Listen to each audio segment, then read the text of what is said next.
Ce tunnel et ce puits font partie d'une STEP, station de transfert et pompage au Moyen-Orient. Elle comprend un réservoir supérieur et un réservoir inférieur artificiel. Les deux réservoirs sont connectés par un puits de 480 mètres de profondeur, d'un diamètre intérieur de 4,50 mètres et par un tunnel horizontal de 956 mètres de longueur. Dès 2017, Carpi avait déjà travaillé sur la prise d'eau du bassin inférieur pour effectuer des réparations subaquatiques sur des joints défectueux. Carpi a ensuite été appelé en 2018 pour installer une géomembrane Cibellon sur les 150 mètres les plus profonds du puits hydraulique à cause des fortes pertes d'eau à travers le nouveau béton. Faisant suite à une première série de tests de remplissage, le maître d'œuvre a constaté des pertes importantes. Le maître d'œuvre a donc demandé à Carpi de recouvrir la totalité du puits ainsi que le tunnel sur toute sa longueur en béton. Le puits vertical a un diamètre intérieur de 450 cm.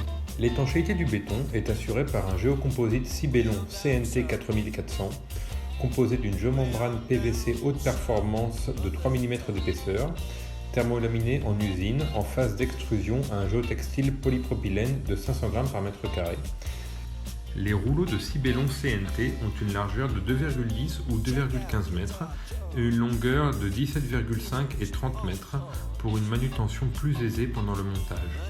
La fixation du géocomposite est garantie par 14 profilés en acier inox d'une dimension de 60 par 6 mm, ancrés au béton par des chevilles mécaniques de 10 mm tous les 210 mm. Entre le profilé vertical et le géocomposite, une garniture en caoutchouc assure l'étanchéité au droit des chevilles. Le choix du type d'ancrage a fait l'état d'une étude approfondie afin d'éviter d'abîmer les barres d'armature pendant le perçage du trou. Tous les 160 mètres, le géocomposite est ancré au béton par une fixation radiale étanche. Réalisée par une première couche de résine, le géocomposite lui-même duquel a été retiré le géotextile sur une largeur de 100 mm, la garniture de caoutchouc et le profilé en acier inox 80 par 8 mm ancré par des chevilles mécaniques de 10 mm de diamètre tous les 150 mm. Dans la partie supérieure de chaque compartiment de 160 mètres ainsi formé, le système d'étanchéité est équipé avec 3 vannes à clapet qui permettent de décharger, lorsque le puits est vide, les éventuelles venues d'eau du terrain qui peuvent s'accumuler entre la surface interne du béton et le géocomposite. Dans le puits, le système d'étanchéité se termine à la base sur le béton du coude qui constitue le raccordement entre le puits et la galerie.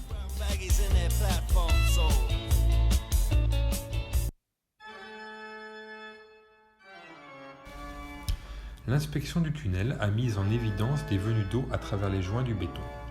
La solution retenue est très semblable à celle du puits, soit un géocomposite Cibellon CNT 4300, 13 lignes de fixation parallèles à l'axe de la galerie constituées par des profilés en acier inox 60 par 6 mm, des ancrages mécaniques diamètre 10 mm tous les 210 mm, une garniture en caoutchouc et une fixation radiale étanche aux extrémités amont et aval. Les travaux se sont déroulés de l'amont vers l'aval selon les étapes suivantes. Traçage des lignes de fixation, perçage des trous et mise en place des chevilles, mise en place des rouleaux de Cibellon CNT. Les rouleaux sont installés radialement et s'arrêtent au droit des deux fixations inférieures sur le radier. Soudure des laies de géocomposite et contrôle de 100% des soudures. Installation de la garniture en caoutchouc et des profilés. Serrage et contrôle de 100% des fixations à la clé dynamométrique. Pose dans l'axe de la galerie d'un lait de géocomposite sur le radier entre les deux fixations basses et soudure des laits de géocomposite posés radialement. Aux deux extrémités amont et aval, mise en place d'une fixation radiale étanche réalisée par une première couche de résine, par le géocomposite lui-même, la garniture de caoutchouc et le profilé en acier inox 80 par 8 mm ancré par des chevilles mécaniques de 10 mm de diamètre espacées de 150 mm. La longueur de 380 mètres de la galerie a été divisée idéalement en 4 tronçons indépendants d'une longueur de 95 mètres. La compartimentation est obtenue par une fixation radiale, sauf dans la partie centrale du radier. Cette configuration permet de collecter les eaux qui peuvent s'accumuler derrière le géocomposite et de les drainer à l'extrémité aval où une vanne à clapet assure le drainage quand la galerie est vide. L'accès à la galerie se fait par un trou d'homme de 1,2 m de diamètre et situé à l'extrémité aval. Tous les matériaux pour le système d'étanchéité, ainsi que les éléments qui constituent l'échafaudage mobile, les outils et bien sûr le personnel, ont dû entrer et sortir par cet accès. Les accès ont été assurés par 2 puis 3 échafaudages dans le tunnel et par une plateforme dans le puits. Pour des raisons techniques et de sécurité, il était impossible de travailler en parallèle dans le tunnel et le puits. L'ensemble des travaux a été finalisé en 126 jours calendaires.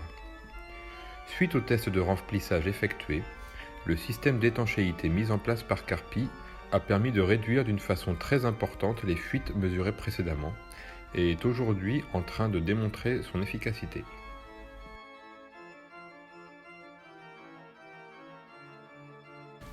Ce puits et cette galerie constituent un nouveau projet qui s'ajoute à une liste remarquable de succès obtenus par Carpi depuis 1963, tels que la galerie de Spalov en République tchèque, Tisavros en Grèce, Bin en Suisse, Belden et Helms aux États-Unis, Tunjita en Colombie.